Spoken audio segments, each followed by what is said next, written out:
Compañeros, bienvenidos a Voces Revolucionarias, nuestra sección de entrevistas. En este capítulo compartiremos la entrevista con el compañero Julio Román, responsable del PCR de organizar la guerra popular en la Araucanía durante la Unidad Popular, fundador del movimiento Netuain Mapu, Recuperemos la Tierra. Debido a que el compañero aún se encuentra en la clandestinidad, debido al trabajo militar que realizó, hemos tomado las medidas de seguridad correspondientes, lo que se refleja en la baja calidad del audio.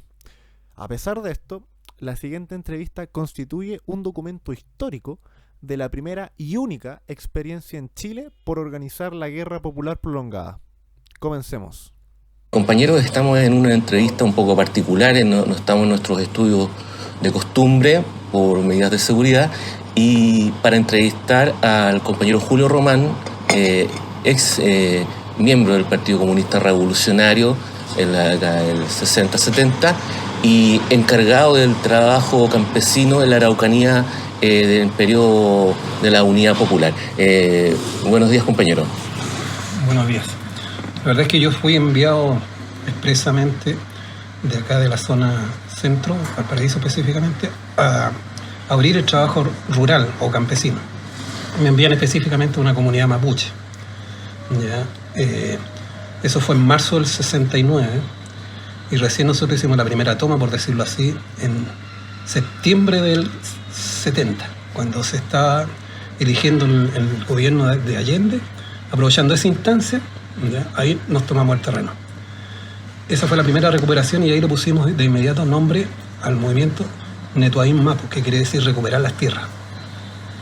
Eso comenzó lentamente a cundir porque los vecinos rápidamente se interesaron y llega ahí a donde nosotros, la comunidad de Mocuicui, que hoy día es famosa, ya, pero fuimos nosotros los que en ese momento los organizamos. Estaban en cero ellos, ya, y de una comunidad más al interior, varias veces fuimos hacia allá o ellos venían a nuestra comunidad, los formamos y se procedió a una primera toma que fue por allá también a fines del 70. De ahí ellos se incorporan, pero ellos tenían un enemigo muy poderoso que era el Fondo Alaska. Tipo le había tomado prácticamente toda esa tierra a ellos. Entonces quedaron con, como se dice, con la bala pasada con lo que habían hecho de recuperar un pedazo de terreno, y de ahí se organizan muy fuertemente. Al día de hoy son, diríamos, uno de los que llevan casi el pandero en el movimiento mapuche. Luego me trasladan a mí con el tiempo hacia Temuco para ayudar a organizar el comité regional de eso, y siguiendo encargado de la cosa campesina. Entonces trasladamos algunos cuadros mapuches para que nos ayudaran a seguir abriendo el movimiento Netuain Mapu. Una pregunta, compañero. ¿Cómo se inicia específicamente el movimiento? ¿Cómo ustedes o el partido es capaz de entrar a las comunidades, siendo que ahora son cerradas, en ese tiempo eran más cerradas aún? ¿Cómo se ganaron la confianza para incluso proponer estas medidas?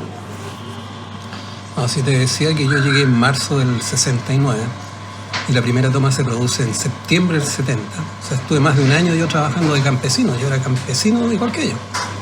Tomé el arado, ya, y araba, andaba con los bueyes acarreando cosas, me tenía que echar sacos de trigo al hombro, ya, ayudar a hacer carbón. O sea, era un campesino más. Entonces, cuando se produce el movimiento en la forma en que lo organizamos, obviamente que se gana el prestigio de parte de los comuneros y dicen así debe ser esta cosa. Y recluto yo a los más jóvenes, ¿ya? Con los cuales ya tenía en alguna medida amistad, ¿ya? Porque en rigor contra el Huinca pesa una fuerte historia. El Huinca, cualquiera sea, es Huinca tregua, o sea, Huinca perro, ¿ya? En cambio yo me gané el término del Huinca amigo. Ya, o sea, era Huinca, pero era amigo. Y eso se expresó muy fuerte, después me lo contaron, cuando llegan a la toma noche, llega el ejército de Angol, el comandante ahí, que era un teniente coronel, con una tropa más o menos de carabineros además, y nos rodean y empiezan a auscultarnos, pero sin entrar al choque abiertamente, sino que a ver qué es lo que pasaba. Se iban con la curiosidad por qué estos indios carajos se habían levantado, qué había ocurrido.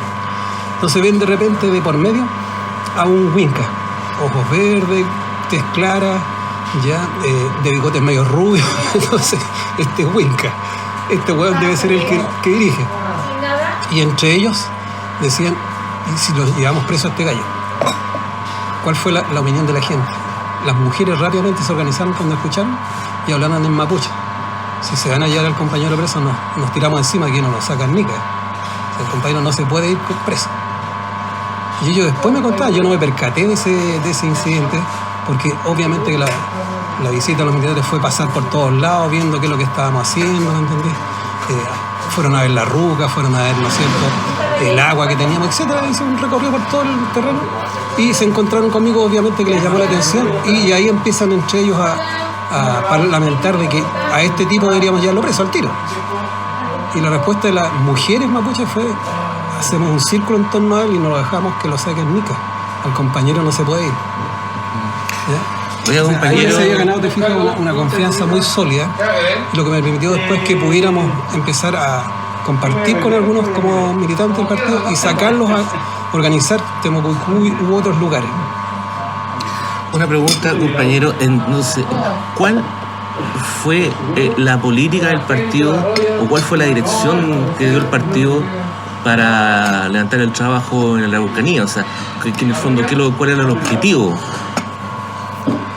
Bueno, en ese entonces se hablaba mucho del ejemplo chino, o sea, organizar la zona rural y a partir del campo tomarse la ciudad.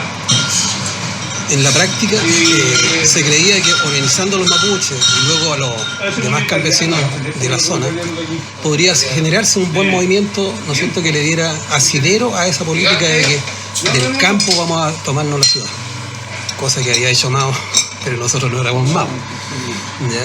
Entonces, en el caso personal mío, yo palpaba esa situación y cuando me consultaban, aquí tengo mis dudas, le decía yo, tengo mis dudas. En el sentido de que veía que con mucha facilidad llegaban, ¿no es cierto?, carabineros, llegaban los militares. Por lo tanto, no era una cuestión, diríamos, que uno se levantaba y quedaba solo, aislado de la ciudad, nadie te iba a ver, por lo tanto tú podías tranquilamente hacer todo un movimiento revolucionario. En este caso te estaban de inmediato vigilando, ¿ya? De tal manera tomar antecedentes, qué es lo que estabas haciendo, para dónde pretendías moverte, ¿ya? Eso ocurre, te fijas, después se refleja en la respuesta de la Fuerza Armada del 73. Los tipos manejaban todo el movimiento, sabían dónde estaban las cosas fuertes y se dejan caer en esos lugares. En el caso del partido siempre hubo la preocupación de que alguien del Comité Central estuviera yéndonos a apoyar, ya sea Fernández o, ¿te acuerdas cómo se llama el filósofo, cómo le decíamos? Que estaba a cargo de la revista de la librería china. No, fuera de Robinson, el cabro que era profesor de filosofía y hacía aviador. Palacio fue varias veces también, ya fuera de Fernández Palacio. Y siempre había apoyo, ya, y yo le insistía un detalle. Oye, pero necesitamos recursos para movernos, desplazarnos. Pues hay que ir a un lugar a otro, hay que tener plata para el bus, para alojar o qué sé yo. Y armas, cosa que yo no veía. O sea, yo hablaba con Velázquez, que era el otro capo, el pelado que le decíamos nosotros. Me decía, sí, lo vamos a hacer, no te preocupes, ya te vamos a enviar. Pero nunca llegaba. Entonces, eso cuando lo vimos ya, diríamos, al descubierto, cuando después de haber hecho varias tomas en la zona de Cautín, nos encontramos en un lugar con que atacan las hordas blancas. O sea, se organizan los latifundistas, ya, todos armados, y corren balas a diestra y siniestra y mataron 2 compañeros nuestros. Entonces ahí dijimos nosotros, a ver, paremos un rato. ¿Qué está pasando aquí? No estamos preparados para enfrentar una represión de ese tipo. Tendríamos que tener armas para poder combatir. Cosa que, te fijas, hoy en día ocurre. ¿Por qué están armados los mapuchones hoy día? Porque bueno, han pasado como 50 años, no le han dado respuesta, no han solucionado el problema de las tierras, que es lo que ellos fundamentalmente reclaman, y el apoyo a la autoridad en sentido de recursos, económicos, etc. Entonces el ala más dura, el ala más joven, ya parte con esta cuestión hace más de 10 años. yo conversé con un grupo, una delegación que se iba, yo estaba trabajando en San Felipe, y una delegación de jóvenes que se iba al sur, se enteran de mi situación producto de un profesor que conversa con ellos, y me van a decir, ¿qué opina usted? ¿Vale la pena enfrentarse armado? Porque nosotros nos vamos a prepararnos para pasar a otro nivel con esta cuestión de la lucha más campesina. Entonces le dije yo, mira, la verdad es que si no se preparan bien, están bien armados, bien preparados, les va a pasar lo mismo que a nosotros, que de repente aparecen, ¿no es cierto?, el ejército, o aparecen las hordas blancas y barran con uno. Y eso no tiene asco, o sea, van al choque directamente. Por lo tanto, si se van a ir al sur, prepárense bien, ojalá les resulte, pero no sé, pues yo buscaría previamente otra alternativa de salida.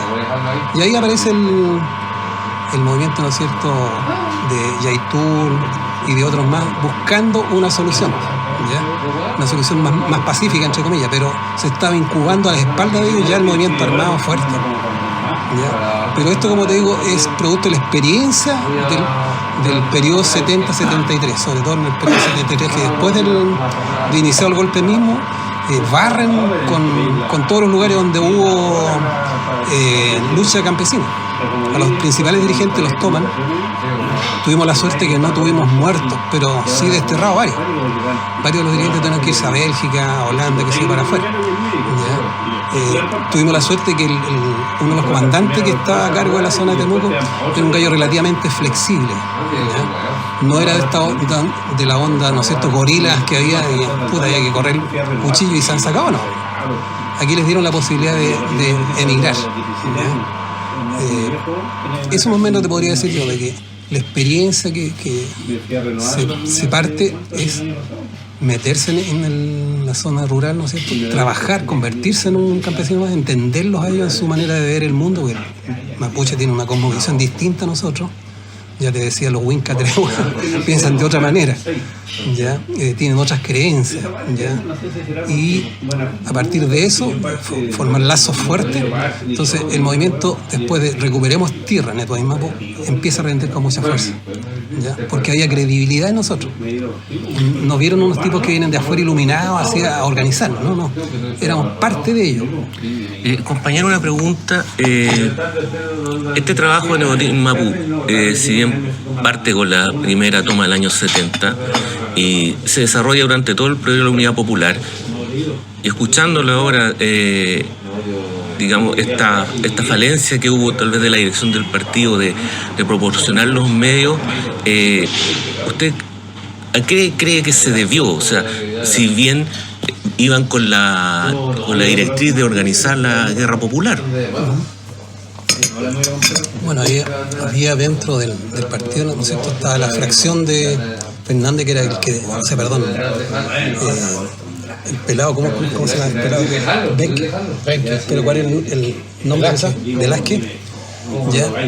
Que era el que dirigía, pero era un pequeño empresario que tenía algo de recursos, tenía muchos contactos, ¿no es cierto?, pero él manejaba la situación a su manera, no atendía las necesidades nuestras. Por ejemplo, cuando nosotros, estando en Temuco, habíamos creado la Federación de Estudiantes Mapuche, que logró después de pelea conseguir un local grande, un tremendo local grande para que fuera internado, ¿ya? Y ese movimiento después se expande a las universidades, ¿no es cierto?, con los mismos cabros que iban estudiando, o nos ayudaban también a llegar a las comunidades mapuche. Se expresa cuando va Velázquez, después que se rompe el partido, va Velázquez en persona a tratar de convencernos nosotros. ¿Cuál fue la respuesta de los cabros jóvenes? No, nunca han entregado reales aportes, sino que nos han dado orientaciones, pero nos han dejado solo trabajar. Entonces, ¿cómo le podríamos apoyar a Velázquez? Y se le hizo una vulgar encerrona a Velázquez ese día. O sea, todos los cabros jóvenes dicen, ya, vamos a sentar, por decir, allá al fondo, y lo rodeamos aquí, porque entonces no podía salir, pues, ¿para dónde iba a salir? Y me dijeron, usted tiene que ser duro al final. Vamos a hablar nosotros, pero usted tiene que ser más duro cerrando la conversación. Bueno, así lo hicimos, lo dejamos escuchar a él primero. Hablé con compañero, que resulta que se rompió el partido, el Fernández es un cabrón, bla, bla, bla, bla. y yo los invito a ser parte de los que quedamos acá. Entonces empieza después uno por uno a hablar. Resulta que nosotros siempre hemos pedido los recursos, el apoyo, pero vemos tarde mar y nunca que aparece alguien y nos dejan solos. Entonces, ¿cómo nos podría usted ahora venir a pedir, ¿no es cierto?, que estemos con usted si nunca usted ha estado realmente con nosotros? Y yo cierro la conversa, ¿no es cierto?, sacando un chabuco del 44. ¿Qué te parece, pelado, si te pega un balazo aquí, güey? Se puso pálido el pelado, se le cayeron los pantalones. Parecía chiste, pero tuvimos que hacerlo así, para que entendiera de que nunca realmente nos había dado el apoyo que nos había ofrecido. Si se pretendía hacer un movimiento tan serio como lo que ocurre hoy día, en ese entonces perfectamente se podría haber organizado, pero no había los recursos. O sea, puta, lo que lográbamos juntar eran escopetas viejas o pistolas viejas, pero ¿de qué te sirven? Ya te decía, cuando vinieron las hordas blancas venían 50 guanes armados y nos corrieron balas a diestra y siniestra. Entonces, ese sentir veíamos de que cuando se empieza a analizar en la fracción del partido, que el pelado siempre quiso tener un chiche, ¿ya? Mira, tengo un partido revolucionario, y eso lo conversaba con sus amigos, reunía recursos, viajaban a China, viajaban a Albania, u otros lugares, ¿ya? A él le convenía esa situación, desde el punto de vista de negocio, pero no había la intención real de formar un partido revolucionario. Y eso lo intentó encabezar después Fernández, ¿ya? Pero también la precaria salud de Fernández en un momento determinado lo colapsa. Y enfrentar luego el problema de la dictadura fue muy difícil, porque él tendría que haber manejado muy bien los hilos, ¿ya? Y comete el error de entregarle la sucesión a un cabro joven que, siendo estudiante de filosofía, se va a trabajar en una fábrica obrera en Concepción. Pero no es lo mismo, ¿no es cierto?, una persona que está formada por años, ya que podría haberla asumido, no te digo si yo, Diego u otro, se lo entrega a un cabro joven. Y no es lo mismo, ¿no es cierto?, una persona más madura que diga, bueno, tengo el peso, la tremenda responsabilidad de dirigir esta cosa, que un cabro joven inexperto. Entonces, él prácticamente ahoga el movimiento, más la represión de parte de la CNI, que fue llegando a los contactos y fue descabezando el partido. Entonces, eso hace finalmente que colapse la situación, ¿ya? A pesar, te reitero, a pesar de que Fernández intenta llevar adelante, pero era muy compleja la situación luego con la dictadura. Era muy compleja. Eso te podría... Y por el lado de Velázquez o Benquis, después del rompimiento del partido, ¿qué pasó después del 73? Porque es claro que Fernández quedó tratando de organizar un partido realmente revolucionario, pero en el fondo, ¿qué pasó con Velázquez? Porque por lo que tenemos entendido, la mayoría de los dirigentes sociales o de Frente Masa se fueron con Fernández. Claro, o sea, ahí el problema, decíanse, quién se queda con la etiqueta del partido, ¿ya? Finalmente nosotros nos quedamos con la etiqueta, ¿ya? Y Velázquez forma una fracción de APML, ¿ya? Seguramente ahí aparece el famoso Artés, que yo no lo conocía. Honestamente no lo conocía ni por si acaso, ¿ya? Y otros que se quedaron con Velázquez, yo perdí después sentido para dónde giran, qué es lo que hacen. Me entero finalmente que el pelado se murió también, ¿ya? Y si bien es cierto, hasta el día de hoy el AP sobrevive, ¿no es cierto? Pero no veo yo la conexión del PCR con ellos. No veo. En un momento, así como me encontró el flaco a mí, perfectamente podría haber encontrado uno de ellos y haber conversado conmigo, haberme dicho, oye, mira, por lo menos apórtanos la experiencia, la vivencia o tu punto de vista. Nada, absolutamente nada. Entonces, no veo yo, como te digo, que el grupo de Fernández también se haya consolidado fuerte. ¿Ya? Es cierto que hoy Artés aparece con una votación de 50.000 o algo más, pero para mí no es suficiente. O sea, si uno pretende hacer una revolución, es una cuestión de calibre mayor. ¿Ya? Fuera que tener mucha gente, tenés que estar muy organizado y tomando todas las providencias de no ser, ¿no es cierto?, reprimido por el adversario, en este caso la CNI, que sigue estando vigente, por más que digan que no existe, pero hay otros tipos de organizaciones encargados de eso. Oiga, compañero, y como para ir cerrando, ¿cuál es su visión en este momento del movimiento mapuche y esta incipiente autodefensa armada o resistencia armada que se está viendo? En lo personal, yo después del golpe, como todos tuvimos que reflexionar, porque fuera que me tocó arrancar algunas veces, pero también reflexionar, bueno, ¿qué hago ahora? ¿Cómo me replanteo? Con mayor fuerza se da esa situación cuando vemos de que se desarticula nuestro partido y no teníamos con quién contactarnos, porque nosotros como funcionábamos en forma clandestina, todos los nombres eran ficticios y eran muy pocos los que sabían cuál era tu nombre real para hacer la conexión, que era la comisión organizadora. Pero desarticula la comisión organizadora, ¿cómo te conectas? Entonces se desarticula. Y yo veo ahí, ya cuando se me aclara ese tema, digo, yo lo único que podría hacer en este momento es escribir, pero para escribir tengo que estudiar. Me pongo a estudiar. Y una vez que estudio mucho, el año 2009, previo al 2010, el bicentenario, entrego un documento al Congreso, a cada uno de los diputados y senadores, a cada uno, un documento que decía 200 páginas, un aporte de, ¿no es cierto?, de un ciudadano, algo así, más o menos, ¿ya? Pero una de las cosas era el problema mapuche. Y dentro del problema mapuche yo decía, a esta altura debiera formarse una comisión de grandes personajes encabezados por Huenchumilla, que era diputado, y lo menciono en el texto.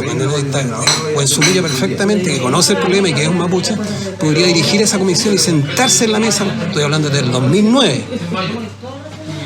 Luego, si los tipos no lo han hecho, es porque le importó un rano la cuestión de los mapuches, y con razón, ¿no es cierto?, los más jóvenes, que habían sido partícipes en alguna medida, porque yo me contacté con uno de ellos, me dijo, puta, estamos en una lucha en esta. Entonces, si usted está en una medida pacífica, me dijo, ¿para qué nos vamos a seguir comunicando? Porque lo van a usted a vigilar. Entonces, mejor dejémoslo ahí, ¿no? Yo le digo, pero ¿quiénes están? Puta, hay mucha gente joven y estamos armados de verdad.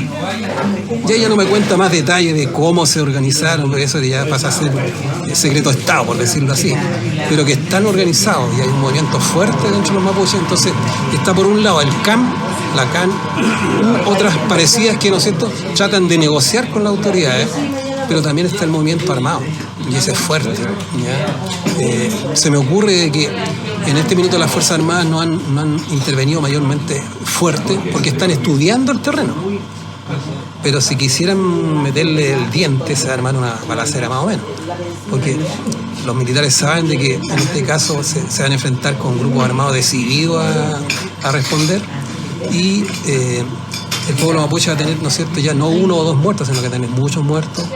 Por lo tanto, lo sensato sería, ¿no es cierto?, y hoy día entiendo que llegó un grupo de Noruega que está tratando de negociar, de sentarse en la mesa para resolver el problema mapuche. El problema mapuche no es solamente el problema, como te decía, de tierra, sino que cómo resuelves el problema de incorporarlo a la sociedad, con su punto de vista, su visión. Entonces ellos hablan de autonomía.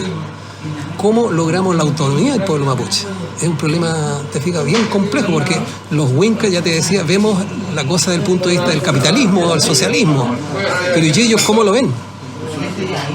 Ellos lo ven desde el punto de vista de la tierra. Para ellos la tierra es de suma importancia. Entonces habría que entregarle por un lado tierra a los que no tienen, o porque su tierra es de malísima calidad. Me acuerdo en Lumaco, la tierra de la no servía para nada, se está desmoronando prácticamente, y no es broma.